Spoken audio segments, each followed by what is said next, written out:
oxidation states for our selenium oxide, SeO2. Okay? What do we know about SeO2? Well, the oxygen's -2. Okay, very good. So if oxygen has an oxidation state of -2, which is the same as its charge, right? So oxygen has a -2, and there's two of them. Then the selenium, one of them, correct, Yeah, needs to have what? +4. That's right. So we have +4, -2, -2. Those are our oxidation states for those elements in that compound. Okay? KNO2. Oxygen's -2 again. That's right. Oxygen's -2. Now remember, whatever the oxygen is, plus whatever the nitrogen is, plus whatever the potassium's oxidation number is, has to add up to the charge on this species. Is there any charge on this species? No, no charge, 0. Okay, so potassium, this is an ionic compound, right? Yeah, it has a metal. So potassium is a monatomic ion with a +1 charge, so its oxidation state is +1. Nitrate, NO2, I can take this nitrate and I can treat it individually, or I can keep it together, it doesn't matter. Oxygens, though, are going to be -2, right? Yeah, and there's 2 of those. So nitrogen, this is going to be contributed what? The oxygen contributed from the oxygens? -4? That's right. So nitrogen here has to be a +3, is that right? Yeah, +3. So that this sum ends up to be 0. So potassium's a +1, nitrogen's a +3, and oxygen's a -2. All right, indium sulfide, indium 2s3, so indium 6 sulfide. That's the In2s3. So we got SSS -2, -2, -2, In2, so plus indium 3 sulfide. There we go. Indium 3 sulfide. And the oxidation number for sulfur is 2 and indium is 3. In an ionic compound, the oxidation state for the elements is just the charge on the elements for a simple monatomic ion. Monatomic ions, right? All right. P4O6.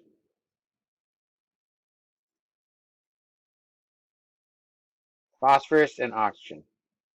Oxygen's -2? That's right. -2. There's 6 of them. 4, 5, 6. Phosphorus must be then what? There's 4 of them. Oh yeah, there's not just one. There's 4. 1, 2, 3, 4.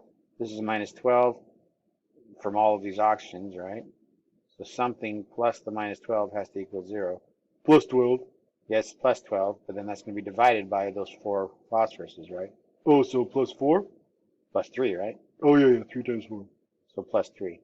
So each phosphorus is +3, and each oxygen is a -2. Okay? Now these aren't charges, these are oxidation states, right? So to differentiate a charge from an oxidation state, charge, like on magnesium, we say is a 2+. That's how we designate the charge. The oxidation state is a +2. So for ions, it's the same business, but for something like molecular compounds, we have to have a way to make sure that people know that I'm not saying that phosphorus is forming the phosphide ion here. Okay, determine the oxidation states of the elements in the compounds listed. All right, same stuff, nice and straightforward, right? H2SO4? Yep, H2SO4. So what's hydrogen? +1. Oxygen's -2. So H2SO4. And whatever is contributed by the hydrogen plus the sulfur plus that what the oxygen contributes has to equal 0. Yeah, 0 because there's no charge on this compound. Hydrogen's +1, so there's +2 by that. Oxygen -8, right? 4 of them -2. So the sulfur in here has to be what? +6. All right, so hydrogen's +1, sulfur's +6, and oxygen's -2. Those are the oxidation states. Good. Calcium hydroxide. Monatomic ion here. So calcium's oxidation state is +2.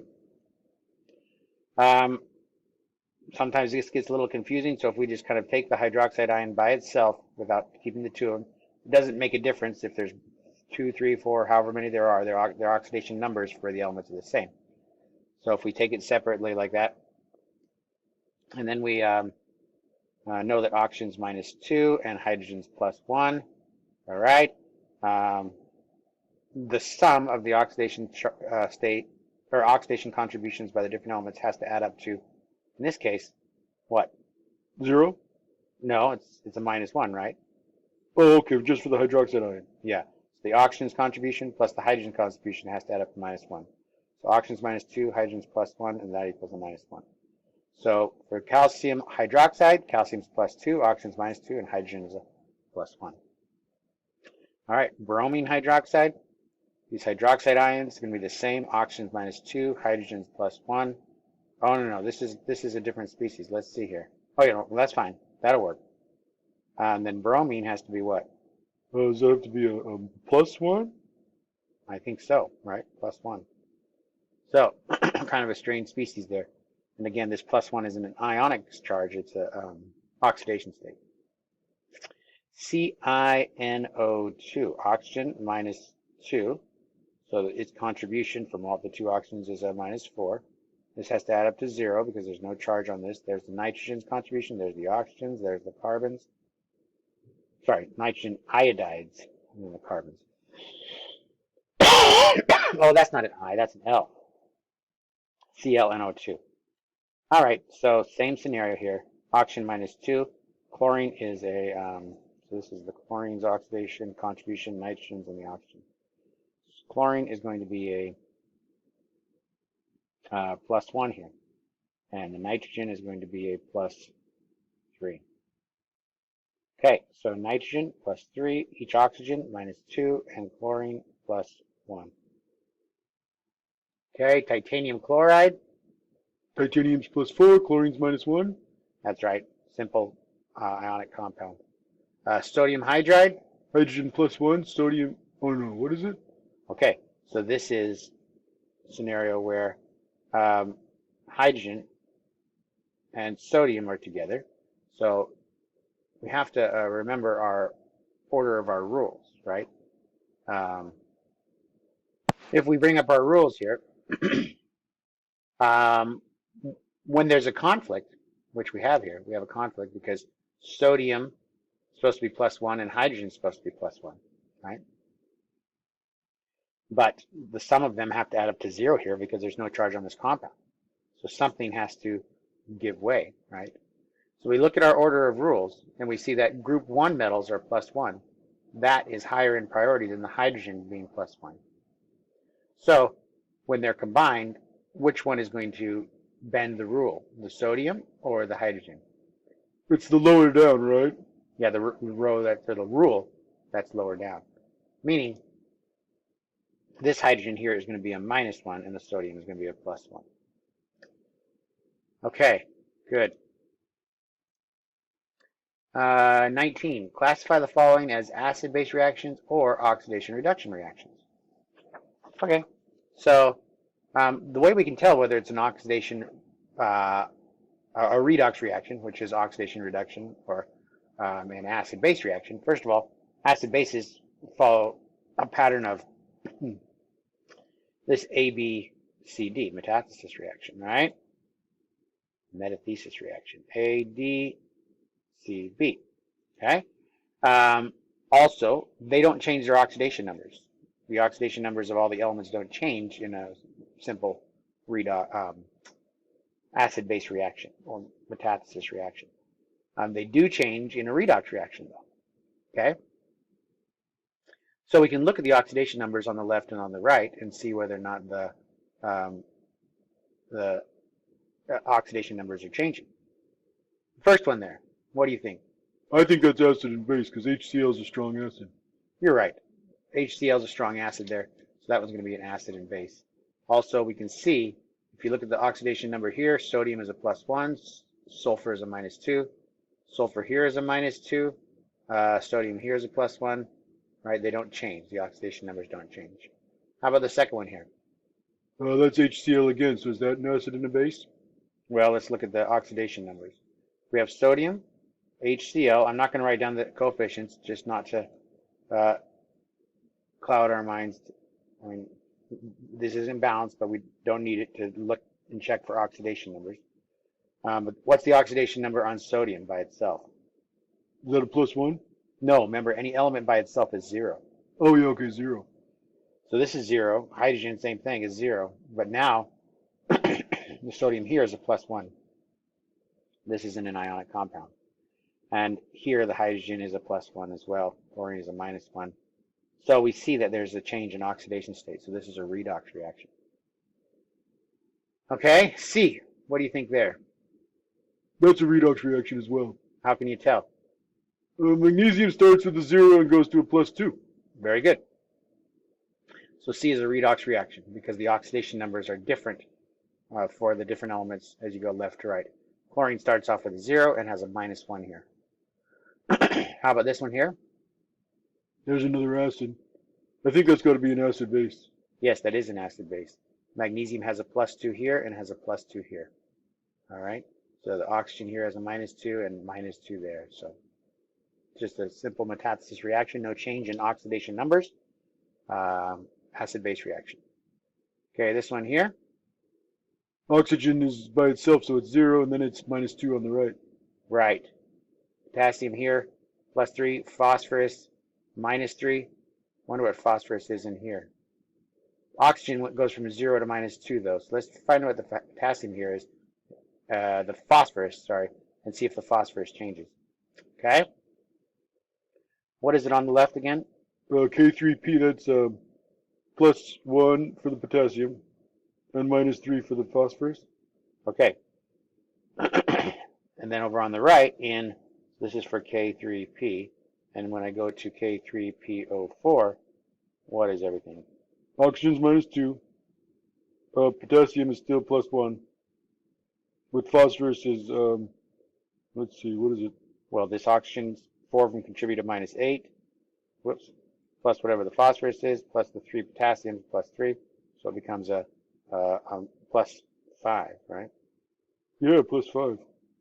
So that's a big shift. It goes from -3 to +5. That's a lot.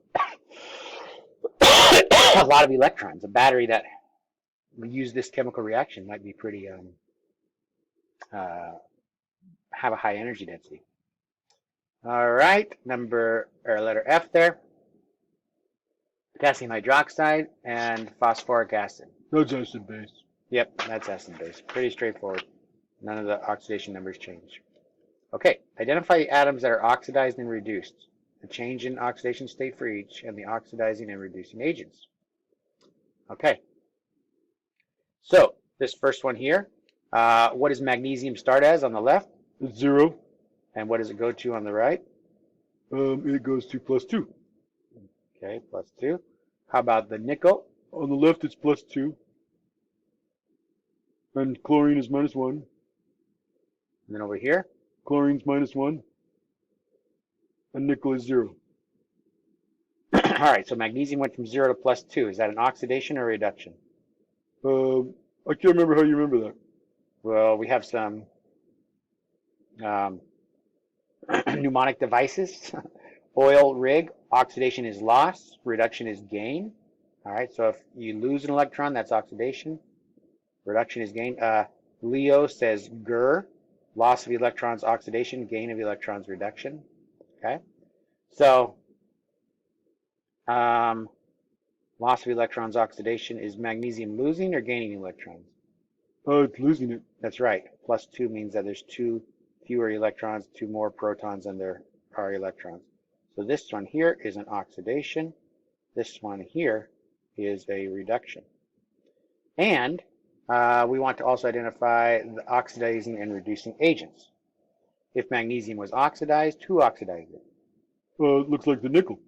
That's right. So this is our oxidizing agent. Nickel was reduced. Who reduced it? The magnesium. That's right. So this is the reducing agent. Okay. Good. PCl3, chlorine gas, going to PCl5. Whoops.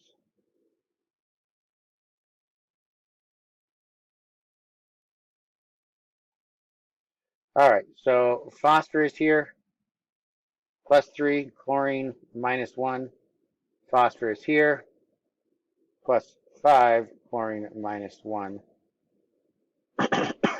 chlorine gas, okay, is a 0 here.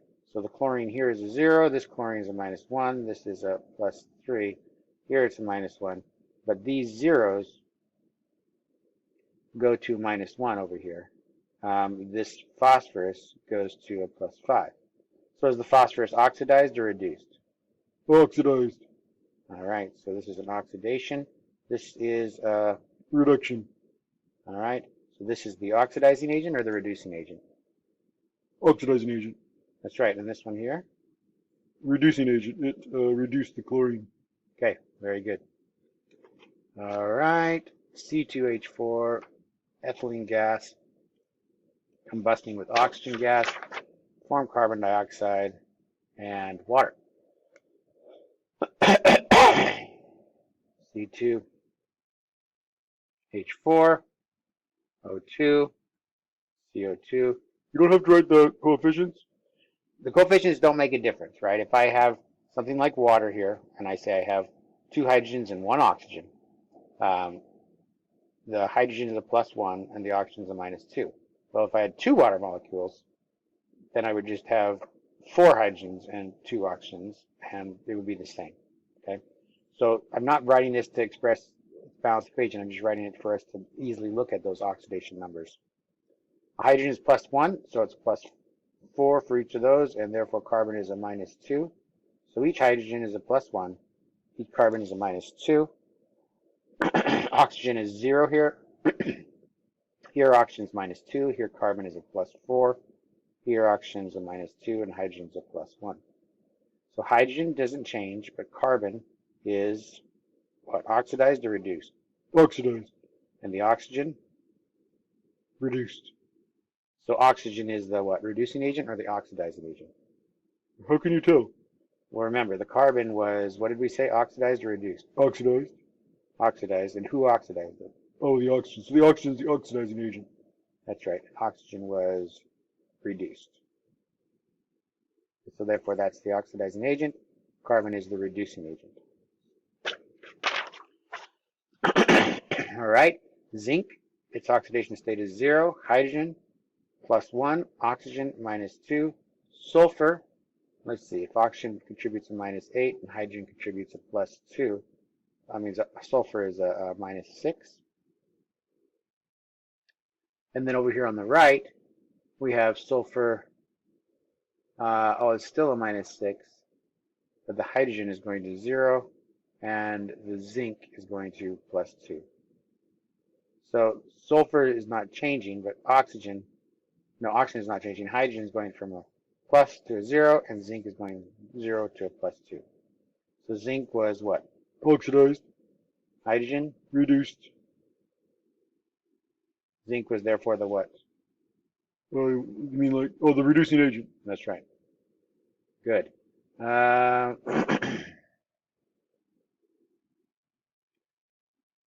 K2S2O3.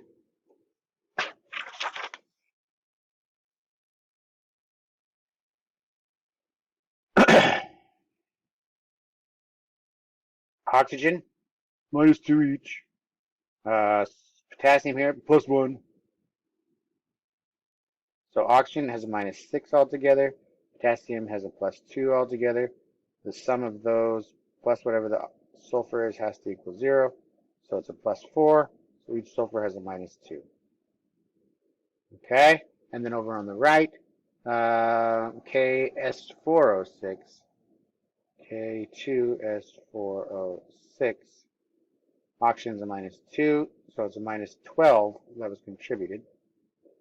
Sulfur or potassium is a plus 1, so it's a plus 2. So the plus 2 plus whatever the sulfur is plus the minus 12 has to equal 0. So sulfur has to be here a minus 10. Is that right? Yeah, no, plus 10. Oh yeah, plus 10.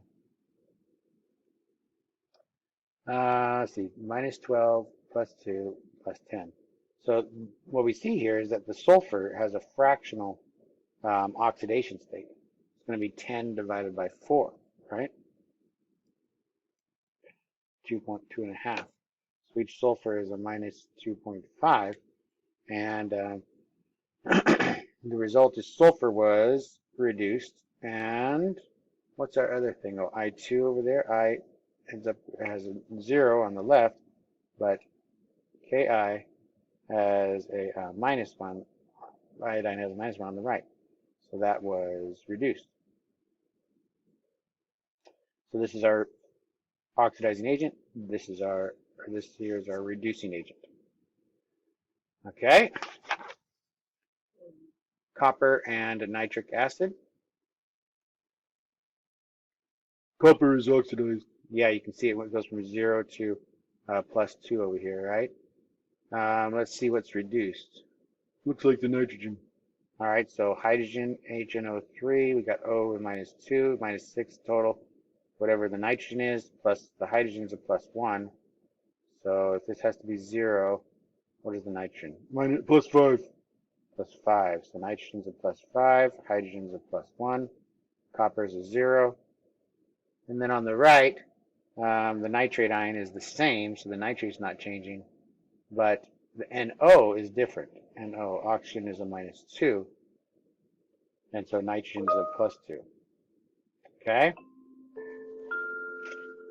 So here we see it goes from nitrogen +5 to nitrogen +2, and copper is going to a +2 there. So copper is oxidized, 5, that's reduced. This is an oxidation, this is a reduction. This is the reducing agent, that is the oxidizing agent. Okay, 48. Iodine is produced by the reaction of 0.4235 moles of copper chloride according to the following equation. How many molecules of iodine are produced? Well, I want to know molecules of iodine. And I start with moles of copper chloride.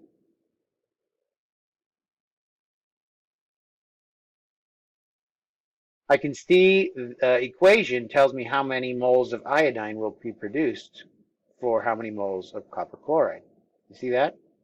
What do you mean? Well, this says that if you put 2 moles of copper chloride and react it accordingly, then I get 1 mole of iodine.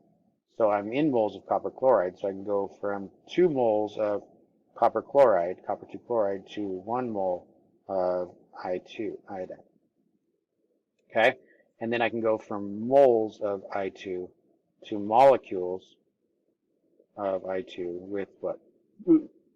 Avogadro's number. That's right, 6.02 times 10 to the 23rd. Okay. So, 0.4235 divided by 2 times 6.02 times 10 to the 23rd. So we got 1.275 times 10 to the 23rd. Molecules of I2. What mass of I2 was produced? If instead of going to molecules, I want to go to grams of I2. For every mole of I2, I just need to get the molar mass of I2. Each hydrogen is 127, so 127 times 2. 254. So that times that divided by 2, that should tell me how many grams of I2 I should get. Silver is often extracted from ores such as this one, and then recovered by that reaction. How many molecules of zinc cyanide are produced by the reaction of 35.27 grams of potassium silver cyanide? So if I have 35 grams of this, how many molecules of this stuff am I going to get? Okay, so what goes to the right of my equal sign? Molecules of zinc cyanide. Okay, so molecules of zinc cyanide. What do I start with? Grams of potassium silver cyanide. That is it? That's right. So I have 35.27 grams of K silver CN2 Okay. I need the molar mass of this stuff. Silver is 108 plus 2 carbons, that's 24, plus 2 nitrogens, that's 28, plus a potassium, that's 39.1. So we got 199.1 grams per mole. So I know that there's 199 grams of my KAGCN2 for every 1 mole of the KAGCN2. Now, why did I go to moles? Because it's a great place to go. Well, what it does is it allows us to convert moles of this, or relate moles of this to moles of that, right? So once I get moles of the potassium silver cyanate complex, then I can identify or relate it to moles of the zinc cyanide. Whoops. There we go. And after I go from moles of that, I can go to molecules of that. Or I can go to grams as necessary. So, what is the molar ratio? How many moles of the zinc cyanide are there for every mole of the potassium silver stuff? Well, it's 2 to 1. That's right. 2 down here Yeah. and 1 here. And I know that from the stoichiometry in the equation. 2 moles of this reacts and I result in 1 mole of this stuff. Okay. This is, if I'm going to molecules, 1 mole is 6.02 times 10 to the 23rd. That's molecules. If I'm going to grams instead, I could use the mass of the zinc cyanate. Let's see if I can find the molar mass of zinc cyanide here.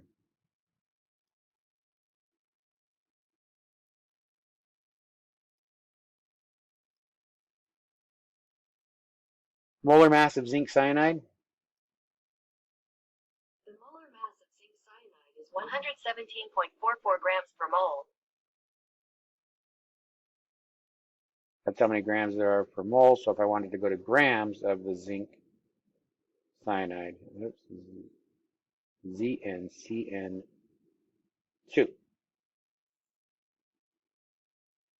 35.27 grams of this stuff, 199 grams of it for every 1 mole of it, and then I go 2 moles of this stuff for every 1 mole of the zinc cyanide, and then I can go from moles of zinc cyanide to grams of it. Okay? So this one is for going to grams, and this one is for going to moles.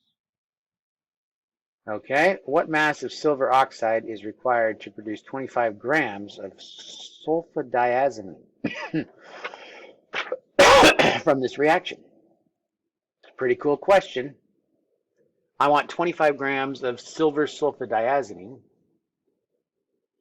Where's that at? The AgC10H9N4SO2. That's right, this stuff right here. Good. I want 25 grams of that, and I want to know, what do I want to know? How much silver oxide you need? Okay, so I need to know how many grams of silver oxide, is that right? What mass? Yeah, grams. So grams of silver oxide, Ag2O. And if I'm interested in producing the 25 grams of, I'm going to call this silver sulfonazimide, is that okay? So I abbreviate there.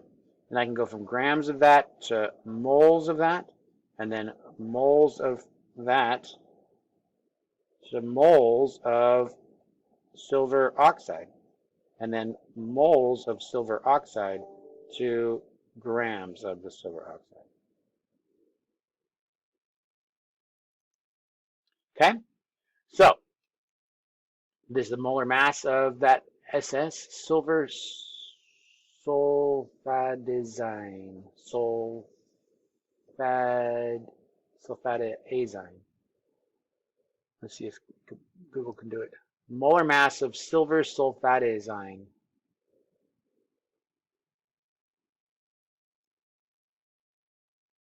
I got a hit here. Let's just double check and make sure it's the right stuff. Oh, come on, you piece of junk.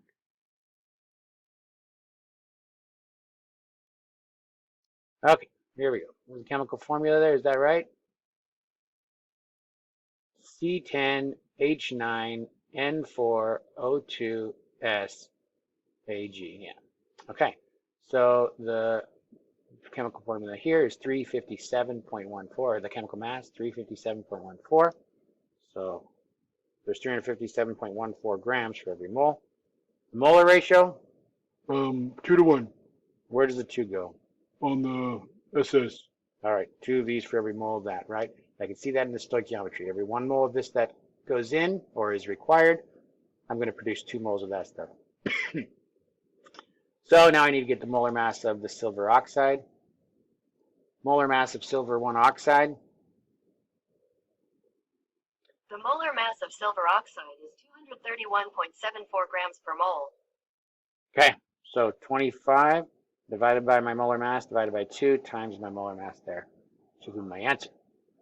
In an aging solution containing 25 kilograms of nitric acid was in an accident. A solution containing 2.5 kilograms of nitric acid was spilled. 2 kilograms of sodium carbonate was quickly spread on the area and carbon dioxide was released by the reaction. Was sufficient sodium carbonate used to neutralize all the reactions? Okay, so in this scenario here, we need to find out how much sodium carbonate was required and then find out if we added enough. But we also need to come up with, what do you think? Well, how do they react? That's right. We need to come up with the reaction ourselves, right?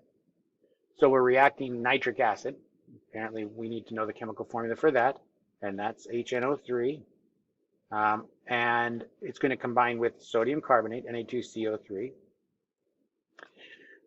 This is an acid-base reaction, metathesis reaction. The hydrogen is going to go with the CO3, H2CO3, and the sodium is going to go with the nitrate, NaNO3. There we go. So A, B, C, D, right? We need to make sure this is balanced. We need those coefficients. That's what we need the equation, right? I can see I need 2 sodiums here and 2 nitrates. So I'm going to need 2 hydrogens there. That gives me 2 hydrogens there, 1 carbonate, 1 carbonate. So it looks like I'm balanced now. Okay, so for every 2 nitric acids that there are, you need 1 mole of sodium carbonate. So if I had 2.5 kilograms of nitric acid,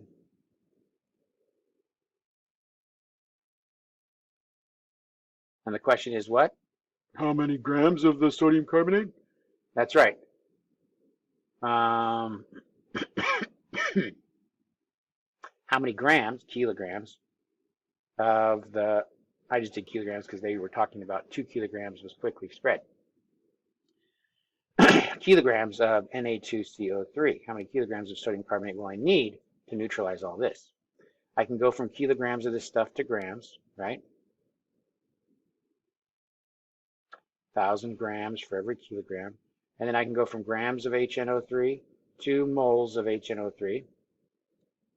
Go to the land of the moles. Yep, why do we go there? Get the power of the equation. That's right, power of the equation is there. I can go from moles now of HNO3 because of this powerful equation to moles of what? Sodium carbonate. Na2CO3. What's the molar ratio here? 2 to 1. 2 of these are consumed by every one of those. Good. So then I need to go from moles of sodium carbonate to grams of sodium carbonate. And then I go from grams of sodium carbonate to what? Kilograms. Kilograms of sodium carbonate. Okay, so 1,000 grams for every kilogram. And grams per mole, is that 106? Let's just do a double check here. Molar mass of sodium carbonate. The molar mass of sodium carbonate is 105.99 grams per mole. And then we want the molar mass of nitric acid. Molar mass of nitric acid. The The molar mass of nitric acid is 63.01 grams per mole. All right, so 2.5 times 1,000 divided by 63 divided by 2 times 106 divided by 1,000. So I need 0.198 kilograms of sodium carbonate. And I already put 2 kilograms of sodium carbonate on there. Did I do that right? That looks right. Grams of nitric acid to, kilograms to grams. Grams to moles. Moles to moles of that. Every mole of that is 106 grams.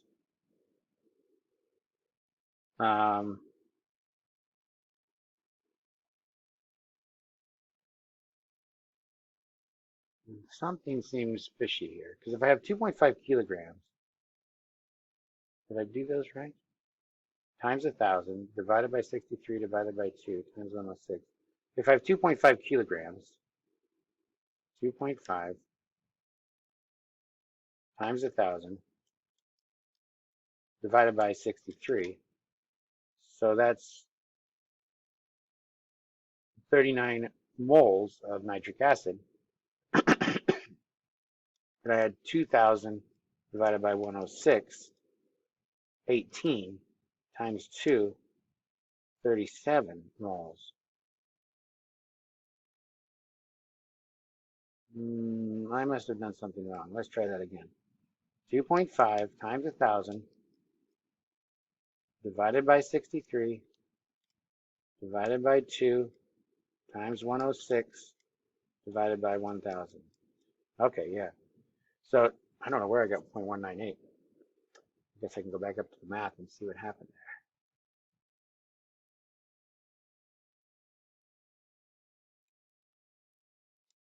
So, I just did 2 times 100 or 10 instead of 106. So it was just putting the wrong number in. So yeah, I need 2.1 kilograms of sodium carbonate. So I haven't quite added enough. Okay, compact car gets 37.5 miles per gallon on the highway. If gasoline contains that many grams of carbon by mass and has that density, determine the mass of the carbon dioxide produced during a 500-mile trip. Okay, important stuff. All right, need to figure out how much carbon dioxide we're putting into the atmosphere. What do we want on the right of our equal sign? Grams of carbon dioxide? Yes, good. Grams of carbon dioxide. Oh, one thing, well, yeah, I don't need to mention it. Okay, grams of carbon dioxide.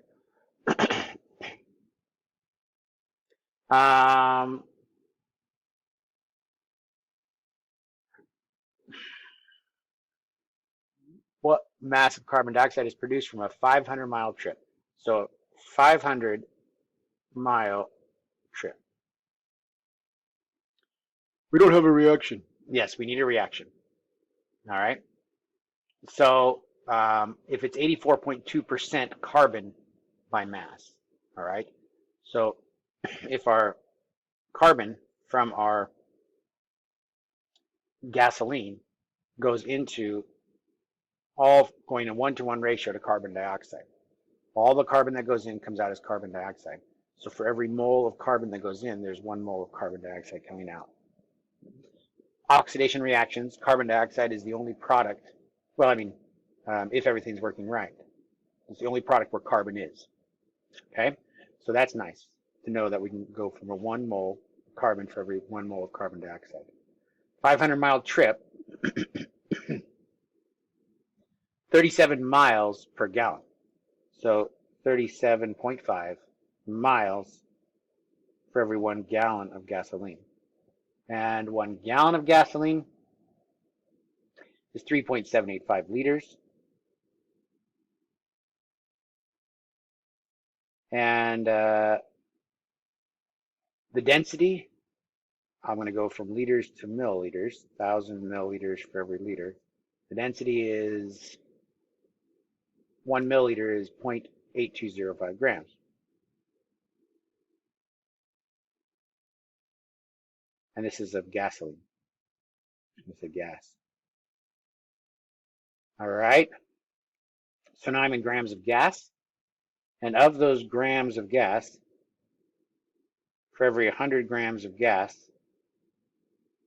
84.2 grams of carbon are in that every 100 grams of gas. Did you see what I did there? That's the percentage of carbon by mass for every 100 grams of gas. Right. So now I'm in grams of carbon, and I can go from grams of carbon to moles of carbon, 12 grams of carbon for every mole of carbon, and then 1 mole of carbon to 1 mole of carbon dioxide. And then every 1 mole of carbon is 44 grams of carbon dioxide. Okay, there we go. So I got 500 divided by 37.5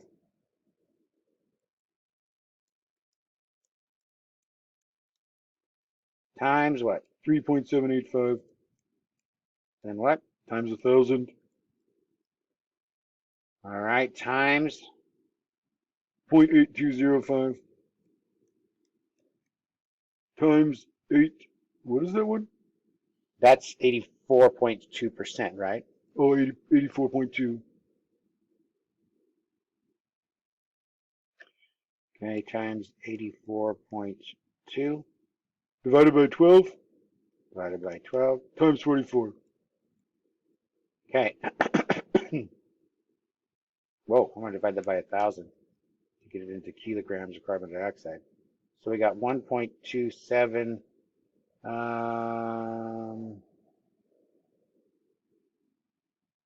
Looks like one significant figure, but I don't know if they really meant that with the 500-mile trip. I think they're trying to look for 3 significant figures here. So 1.28 times 10 to the 4th kilograms of carbon dioxide. That's interesting. I'm going to check that one out, see if we got that in our book. 10 to the 5th kilograms of carbon dioxide. Let me double check that. It's kilograms for sure. Yeah. Oh, no. They got grams of carbon dioxide. Grams of carbon dioxide. Did I make a mistake here?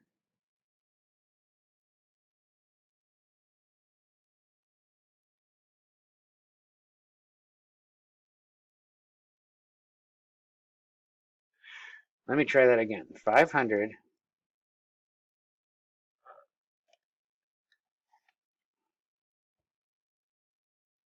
divided by 37.5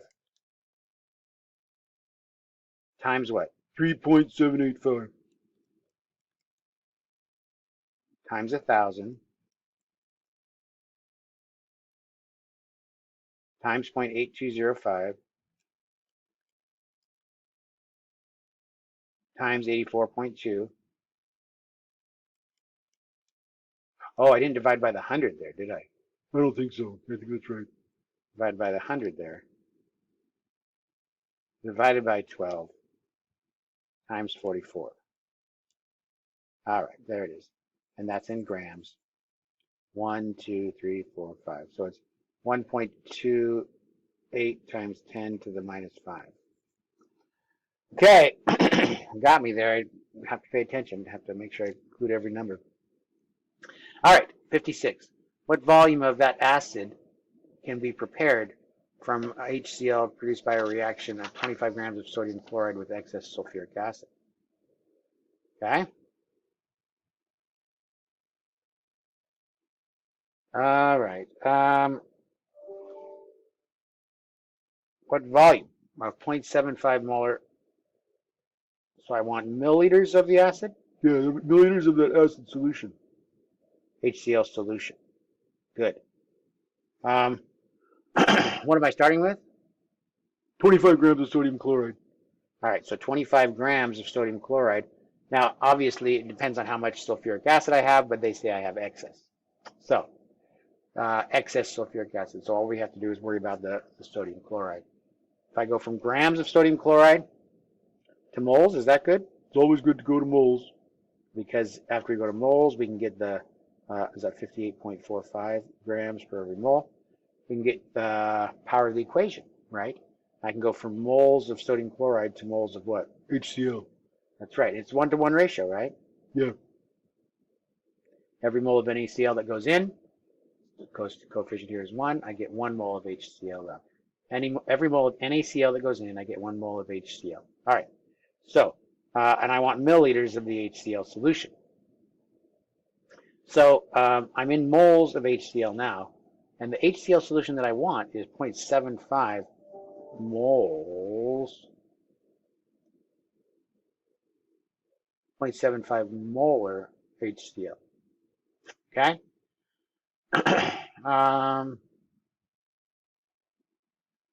25 grams of sodium chloride with excess sulfuric acid.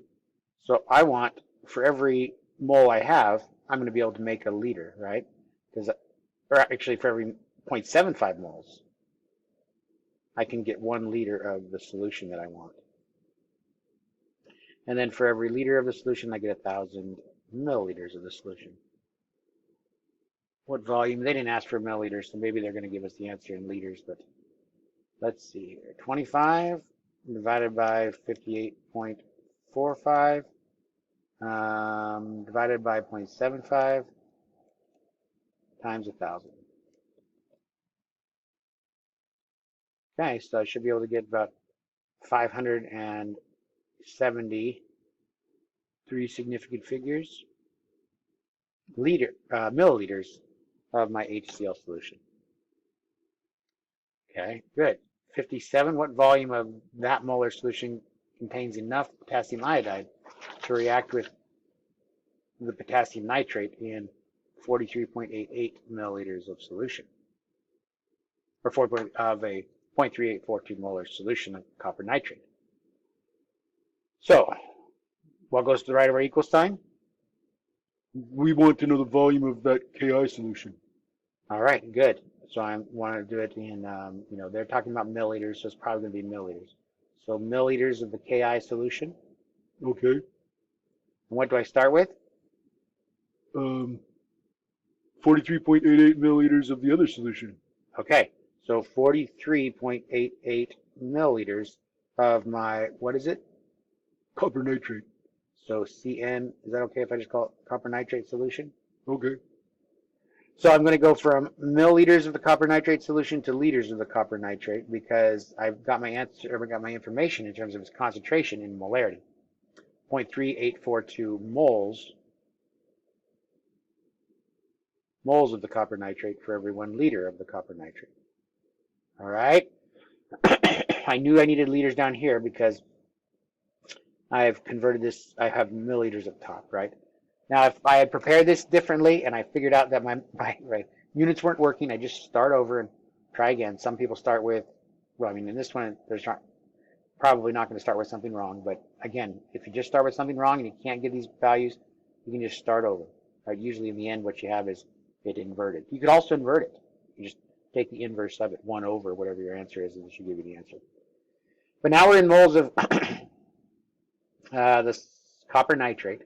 And for every mole of copper nitrate, how many, Cn I'm calling it, how many moles of the Ki do I get?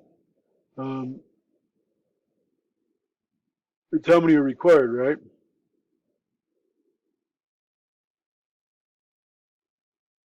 Oh yeah, okay. So how many moles of Ki are required for every mole of copper nitrate? 4 to 2 or 2 to 1.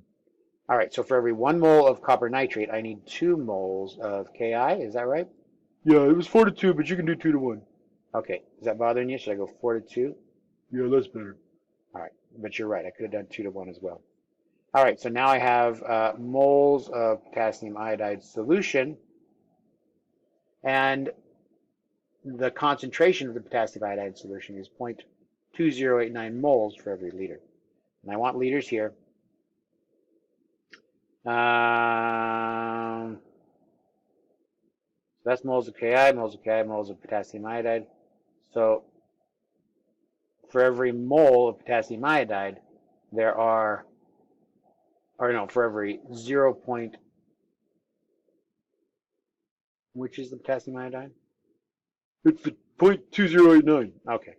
0.2089 moles for every 1 liter of the potassium iodide solution. And then I go 1 liter, 1,000 milliliters of the potassium iodide. 0.2089. Okay, so 43.88 divided by 1,000. That goes from milliliters of cyanide to liters of cyanide. And then every liter contains 0.3842 moles, so times it by 0.343842. Double check that up here. 0.3842 moles. 0.3842 moles. And then for every mole of the cyanide, I get twice as many moles of potassium iodide solution, or moles of potassium iodide. So I'm going to multiply this value by 2. I could have multiplied by 4 and divided by 2, right? And then I'm going, for every mole of this, each liter contains 0.2089 moles. So I divide that by 0.2089 moles of potassium iodide solution. That gives me liters of solution, times 1,000, give me milliliters of solution. So it looks like 161 milliliters of solution is required. So 57, yep, 161 milliliters of solution. Okay. 61.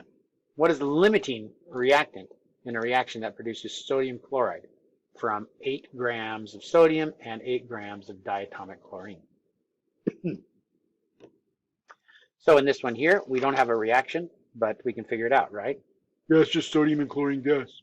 That's right. So sodium, metal, chlorine gas coming together to form sodium chloride. We do need to balance this, right? Yeah, just 2 and 2.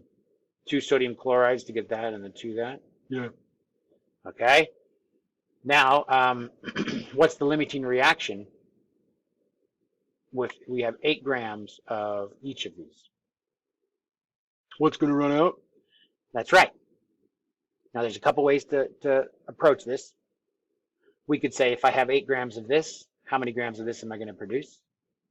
And then we could repeat it by saying if I have 8 grams of this, how many of this I'm going to produce, right? And both of those, we can compare them and see which one is the least, because that's going to be the one that's going to be the limiting reactant. All right.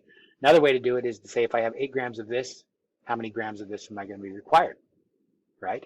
Because we can answer that question as well using the stoichiometry and the power of the equation. And that's fine too. We say 8 grams of this, how many of this am I going to be required? I compare that to how much I got and find out if I have enough or not, right? Which way would you like to do it? Well, in class you just did it with the sodium chloride, sodium going to chlorine, sodium chloride, and chlorine going to sodium chloride. So let's try it the other way. You want to try to see if I have 8 grams of this, how many grams of this I need? Yeah. Okay, so how many grams of chlorine gas, Cl2, do I need if I have 8 grams of sodium, right? Well, I know that I can convert grams of sodium to moles of sodium, and then I know that there's 2 moles of sodium needed for every 1 mole of chlorine gas, and each mole of chlorine gas, is that 70? 35.45 times 2. 70.9 grams of chlorine gas. So what's sodium? 23. 23 grams per mole. So 8 divided by 23 divided by 2 times 70.9, and I got 12.33 grams of chlorine gas. What does that tell us, Fred? So that's how many grams you would need, right? Yes. If I had 8 grams of sodium, I would need this many grams of chlorine. But you only got 8, right? Yeah. So what does that mean? That means that the sodium is the limiting reagent. That's right. If I have this much sodium, I'm going to need that many grams of chlorine. So I don't have that many grams of chlorine. So the chlorine is going to be the limiting reagent, not the sodium. Oh, yeah. We should double check that, right? If I have 8 grams of chlorine gas, how many grams of sodium am I going to need? This number should be less than 8. And if chlorine is the limiting reagent, right? So I go from 70.9 grams of chlorine gas to moles of chlorine gas, and then I go from moles of Cl2 to moles of sodium, and then I go moles of sodium to grams of sodium. And this is 23 grams per mole. This is 2 to 1. So 8 divided by 70 times 2 times 23.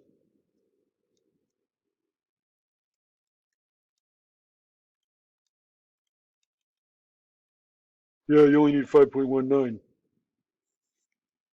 Okay, so I have plenty of sodium. My chlorine is going to be my limiting reagent, not my sodium, right? Yeah, okay. Good. Excellent job. Number 63. A student isolated 25 grams of a compound following a procedure that would theoretically produce 81. What's the percent yield? How do you do percent yield? Well, he was supposed to get how much? 81, he thought. Yeah, he's supposed to get 81. That's the theoretical yield. Theoretically, he's supposed to be able to get 81. So, supposed to be able to get 81. That's the theoretical yield. But he actually got 25. That's the actual yield. The recipe said it would make 81 cookies, and it only made 25 cookies. Can you imagine that? So, what percentage did he actually get of what they said they were going to get? 25 divided by 81 times 100 to get that into a percentage. So, 31% yield. Got a 31% yield. Okay. The sample of 0.53 grams of carbon dioxide was obtained by heating 1.3 grams of calcium carbonate. What is the percent yield for that reaction? All right. So we don't have the theoretical yield. We have the actual yield. But we need the actual over the theoretical times 100 to get our percent yield, right? So we're looking for how many grams of what? Carbon dioxide. We should have been able to get. Okay, grams of carbon dioxide. How many grams of carbon dioxide should we have been able to get? If we started with 1.31 grams of calcium carbonate, okay? So every gram of calcium carbonate, I can convert that to moles of calcium carbonate and know that for every mole of calcium carbonate, I'm going to be producing 1 mole of carbon dioxide. And then for every mole of carbon dioxide, I remember that's 44 grams of carbon dioxide. Okay, so what's the molar mass of calcium carbonate? Molar mass of calcium carbonate. The molar mass of calcium carbonate is 100.09 grams per mole. So if I had 1.31 grams of calcium carbonate and I converted that to moles, that would tell me how many moles of carbon dioxide I should be able to get. Okay, and I can convert that to grams. So 1.31 divided by 101, or 100.1, times 44. So I should have gotten 0.5758 grams of carbon dioxide. And I got 0.53 grams of carbon dioxide. Oh, that's pretty close, right? I got 0.53.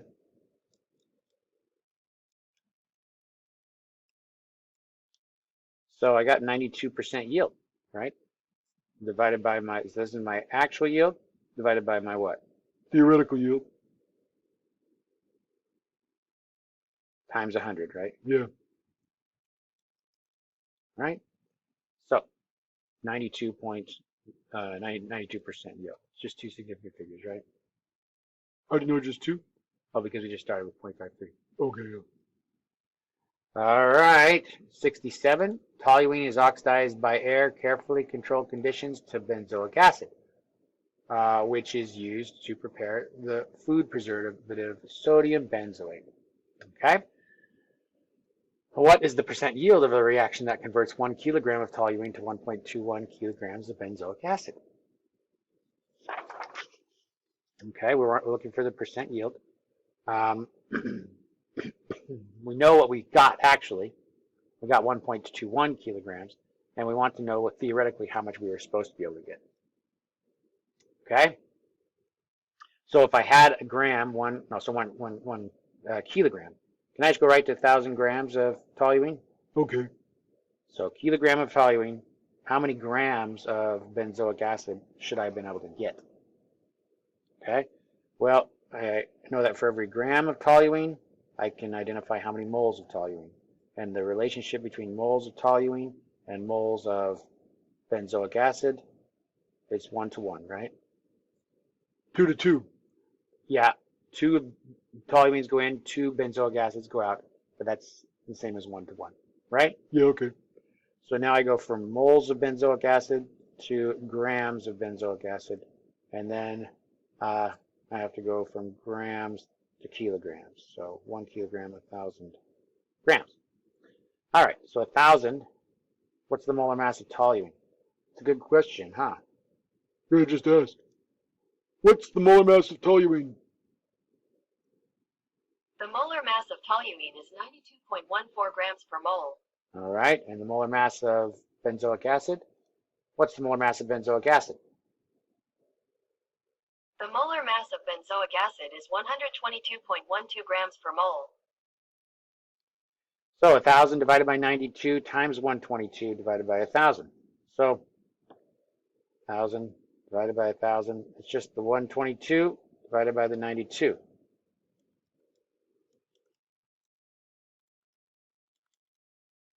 So I should have been able to get 1.33 grams. I had this in kilograms, right? Yeah, kilograms. 1.33 kilograms of benzoic acid. And what is the percent yield? I got 1.21.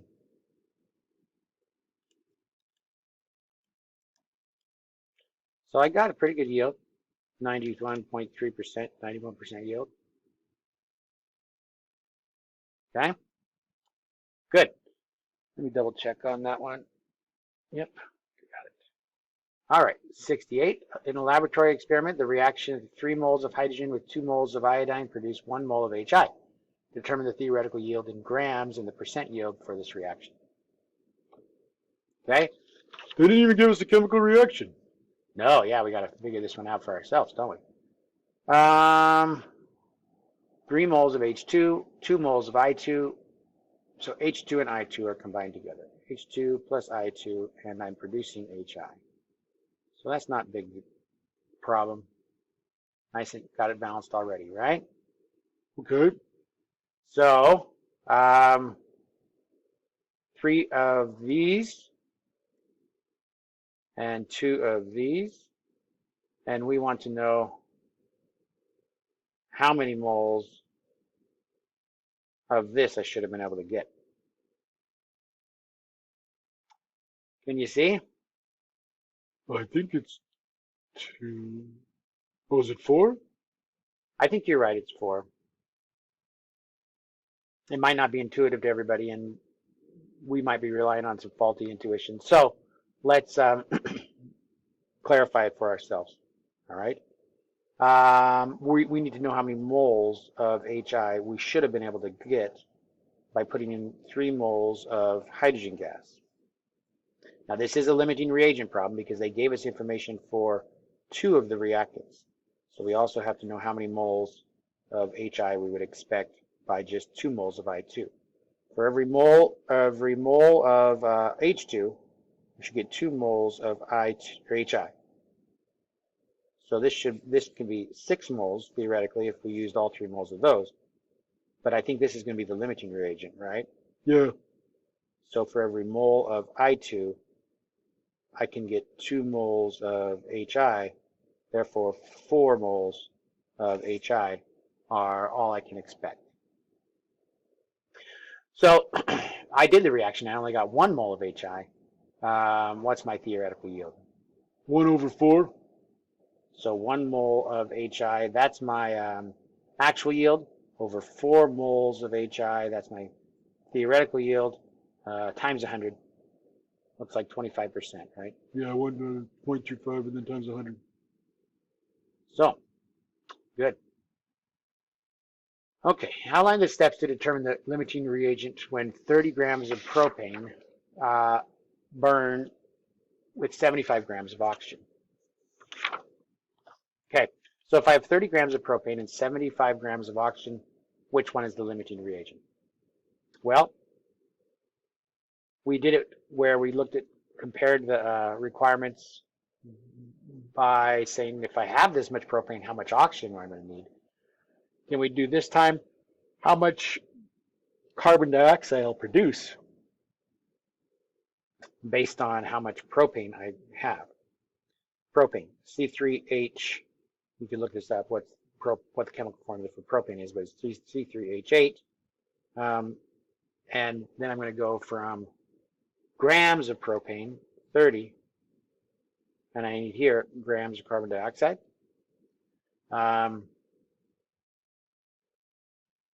And then I need to do the same thing here. How many grams of carbon dioxide do I expect if I have 75 grams of oxygen gas? I need a balanced equation, C3H8 plus O2. But we're just burning the stuff, so we get carbon dioxide and water. Let's balance this here. 3 there, 3 carbons, hydrogens, 4 here. Carbons and hydrogens are balanced. Oxygens, I have 6, 7, 8, 9, 10. I need 5 there, it gives me 10. So there's 5, 10, 3 times 2 is 6, 7, 8, 9, 10. 4 times H2, that's 8, 8, 3, 3. Okay, got it. So now I can go from grams of propane to moles of propane, and then moles of propane, C3H8, to moles of carbon dioxide. Every 1 mole of propane, 3 moles of carbon dioxide. And then moles of CO2, 44 grams of CO2 for every mole of CO2. 75 grams of oxygen. Oh, what's the molar mass of propane? 12 times 3, 36 plus 8, 44. That's nice.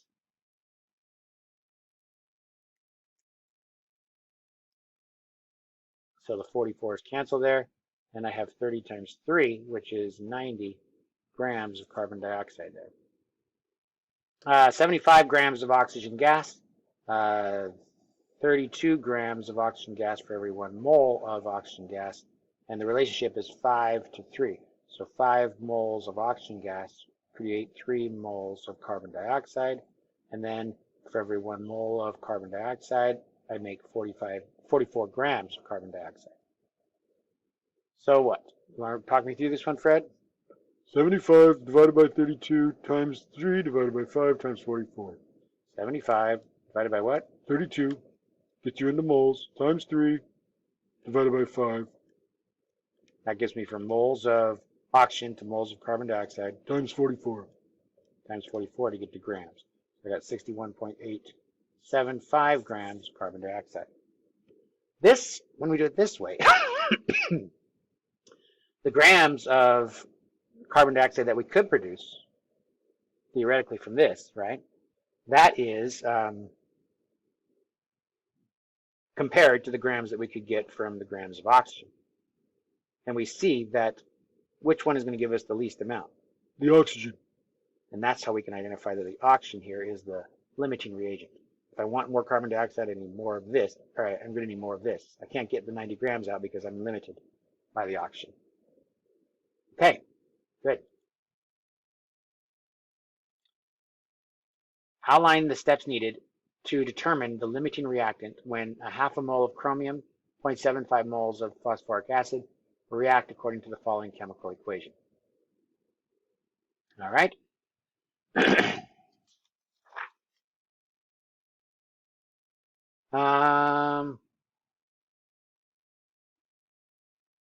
Same thing, right? Yeah, pretty much the same thing. Which way should we do it? Should we look for a product? Yeah, let's just look for H2. And we can just go moles of H2, right? We don't need to go grams. Yeah. So we can just look and see how many moles of H2 we'll get and we have to do it twice. It's a limiting reagent problem, right? We can identify how many moles of H2 we're going to get, starting with 0.5 moles of chromium or 0.75 moles of phosphoric acid. And I can go from moles of phosphoric acid to moles of H2, moles of chromium to moles of H2. 2 to 3 there. 3 moles of H2 for every 2 moles of chromium, Yeah, and then 2 to 1. or 2 to 3. Oh yeah, 2 to 3. 2 moles of phosphoric acid and every 3 moles of hydrogen. So I can see that 0.5 times 3 divided by 2 is going to be less than 0.75 times 3 divided by 2. So this is going to produce the lower amount of hydrogen, therefore my chromium is my limiting reagent. Okay, titration reaction. Titration reaction is where we just mix 2 reactants together. We know the chemical equation. We have something to indicate that reaction has come to completion, right? And we look at that and find how much from the completion of the reaction, we can learn something about one of our compounds. Usually one of our solutions or our samples is an unknown, but we have a known chemical equation, so we can learn from it that way. All right, so 20 milliliters of the sample of acid rain required that much sodium hydroxide. If we assume the acidity of the rain is due to the presence of sulfuric acid, what is the concentration of sulfuric acid in the sample of rain? So, what are we looking for? Concentration of sulfuric acid. We should probably do molarity, right? Yeah, that's fine. So we want moles of, remember sulfuric acid? H2SO4. Okay, H2SO4. You could look that up if you didn't. For every liter of solution. That's what we want when we're done. We want to know the concentration of sulfuric acid in the sample.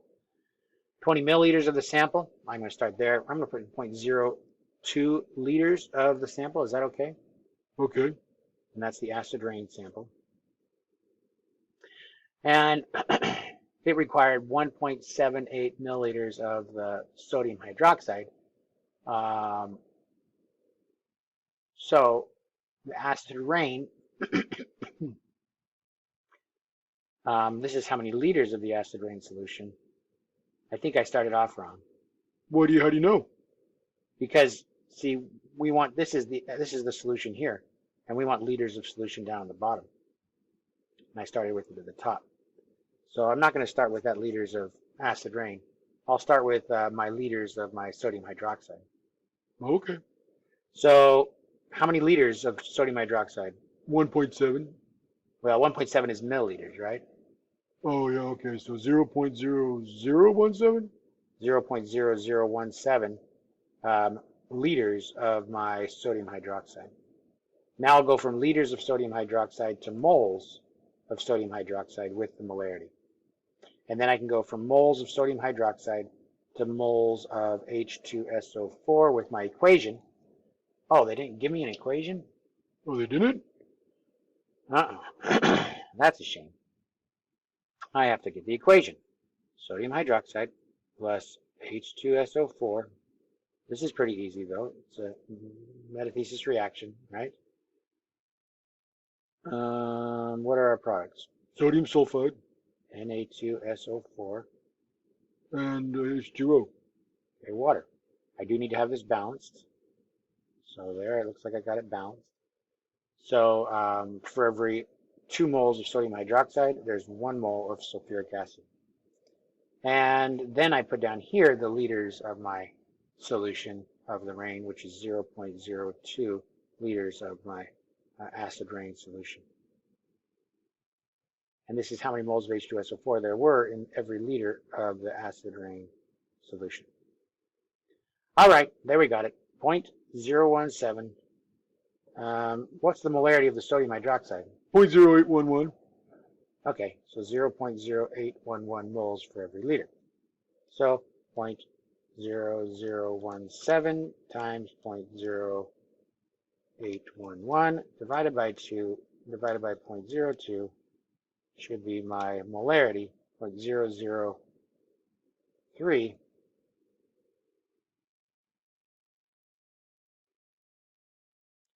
3.4 times 10 to the minus 3 molar, or 3.4 millimolar sulfuric acid. Let's double check the one. Yep. Okay, good. Number 80. What is the concentration of sodium chloride in a solution if the titration of 15 milliliters of the solution with that much silver nitrate requires that many milliliters of silver nitrate? They gave us the equation. That's good. That is good. They gave us the equation. What goes to the right of our equal sign? What are we looking for? Concentration of sodium chloride. All right. Units? Moles per liter. Moles of what? Sodium chloride. For every liter of solution? Yeah, every 1 liter of solution. All right. And now what can I start with over here? You want the liters of the silver nitrate, right? Yes. Liters of the silver nitrate, or I can start with molarity of the silver nitrate. We started with liters last time. Let's do molarity of the silver nitrate this time. So I'm going to do 0.2503 moles of the silver nitrate. Is that okay? Save a little bit of time. For every 1 liter of the silver nitrate. That's my concentration. And then I have 2022 liters of the silver nitrate. All right. Now that gives me moles of silver nitrate. Liters cancel out here. Moles of silver nitrate. I can go from moles of silver nitrate to moles of sodium chloride. Is it 1 to 1? It's all ones. Yep, all ones in the stoichiometry here. 1, 1, 1, 1. So for every mole of silver nitrate, I must have had 1 mole of sodium chloride. And now I have moles of sodium chloride. I just need the volume of the sodium chloride solution, which was 0.015 liters, 15 milliliters of the sodium chloride solution. Okay, so 0.2503, what? Times 0.02022. Then what? Divided by 0.015. Oops. What happened? So I can't figure out what the error is here. 2.503. Oh, instead of point, it needs to be, say, divided by there, or times. Oops. Times 0.2. You insert 0 there. Okay. So times 0.02022. Let's see if that works. So there I got an answer of 0.3374 molar.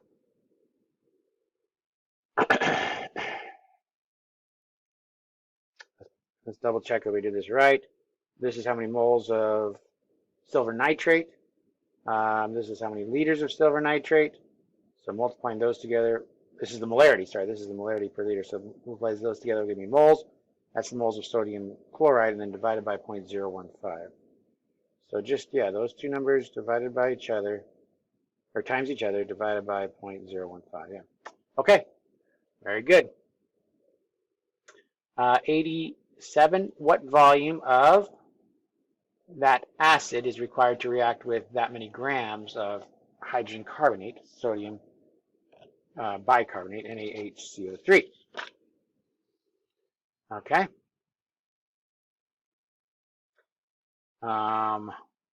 What goes to the right of our equal sign? Milliliters of the HCl. That's right, milliliters of the HCl. All right, what am I starting with over here? Grams of sodium bicarbonate, NaHCO3. All right, so grams of the bicarbonate. Is that okay? Yeah. So I go grams of bicarbonate to moles of bicarbonate, right? Yep. Moles of bicarbonate to what? Moles of HCl. Okay, and then what? You want to know milliliters, so you need to use the molarity of the HCl to get to liters. Okay, so I need to go from moles of HCl to liters of HCl using the molarity, and then I can go from liters of HCl to milliliters of HCl. There's 1,000 milliliters for every liter. All right. Molar mass of sodium carbonate, or sodium bicarbonate, I feel like that's 96. Let's see if I can figure that. Molar mass of sodium bicarbonate.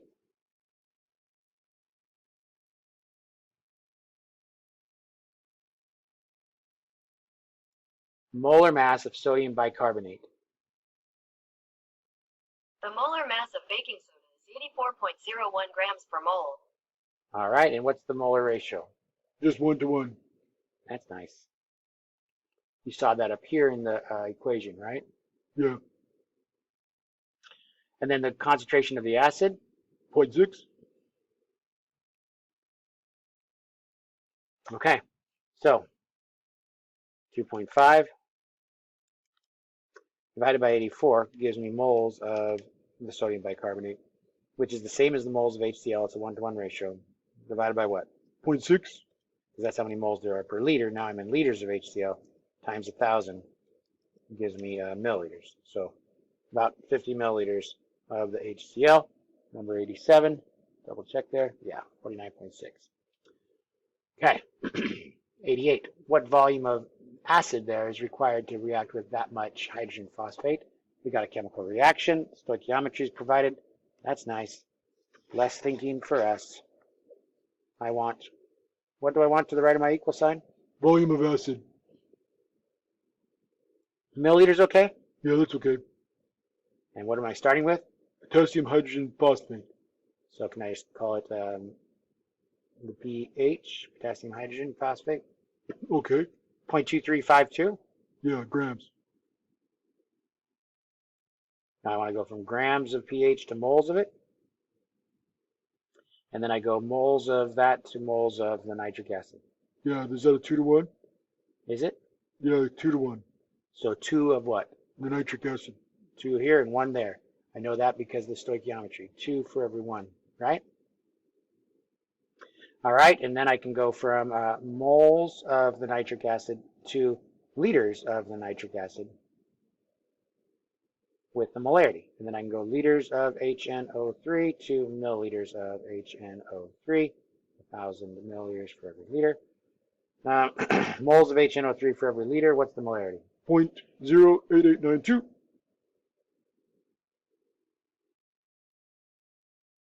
Moles per liter. What's the molar mass of potassium hydrogen phosphate? It's a good question. What's the molar mass of potassium hydrogen phosphate? The molar mass of dipotassium phosphate is 174.2 grams per mole. Dipotassium phosphate? That's somebody's common name for it, but it's 174.2. All right, 0.2352 divided by 174.2 times 2 divided by 0.08892 times 1,000. Okay, so we got 303 or 304 milliliters of HNO3. Very good. 0.2352 divided by 174.2 times 2 gives us the moles of nitric acid divided by 0.0. Oh, I think I divided by the wrong value there. It shouldn't be 0.08. It shouldn't be 0.00. It should be 0.0892.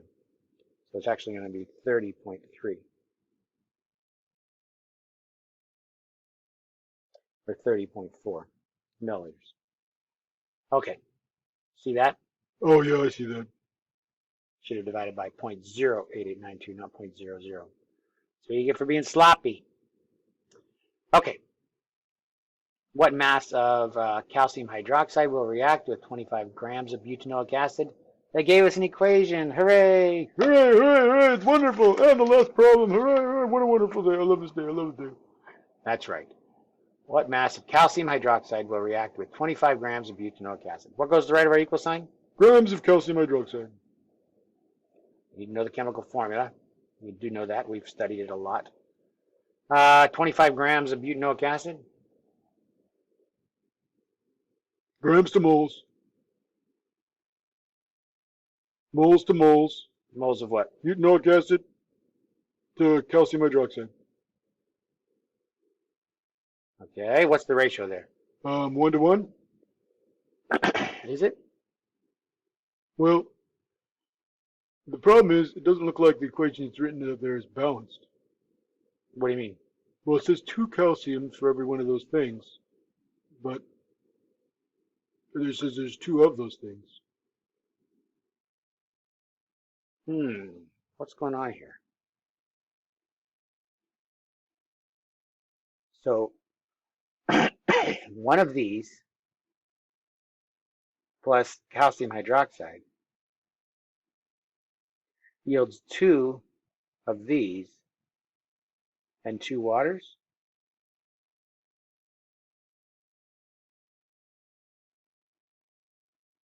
I don't think so.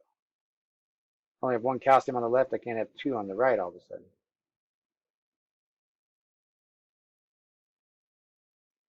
So this, 2 of these are needed. So I need a 2 in front of this. So I'm going to rewrite this as butanoic acid plus calcium hydroxide, forming calcium butanate and water, and then I can balance it. 1 calcium, 2 hydroxide is going to be 2 of these and 2 of those. So that 2 right there needs to be in front of this right here. So there's a little mistake in the book, which is not bad. We haven't come across very many mistakes for a free book, right? Usually books have a lot of mistakes. But all right, so molar mass of butanoic acid. Molar mass of butanoic acid. The molar mass of butyric acid is 88.11 grams per mole. Butyric acid.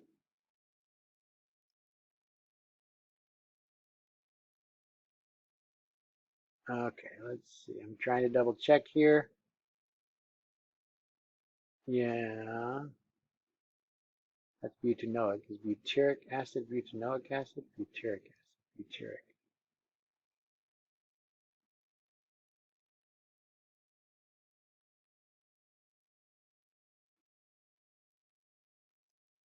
So 88.11. Yeah, okay. Good deal. Butyric acid for every mole of that, and every 2 moles of butyric acid are required for every 1 mole of calcium hydroxide. Okay. And I'm in the moles of calcium hydroxide here, and yeah, I just need to go from moles of calcium hydroxide to grams of calcium hydroxide.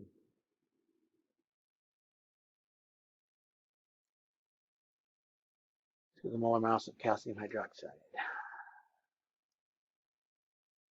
Molar mass of calcium hydroxide. The molar mass of calcium hydroxide is 74.09 grams per mole. 25 divided by 88.11 divided by 2 times 74.1.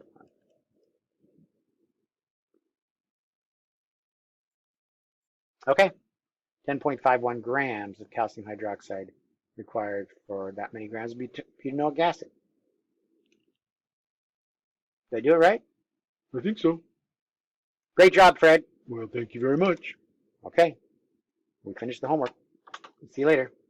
Bye.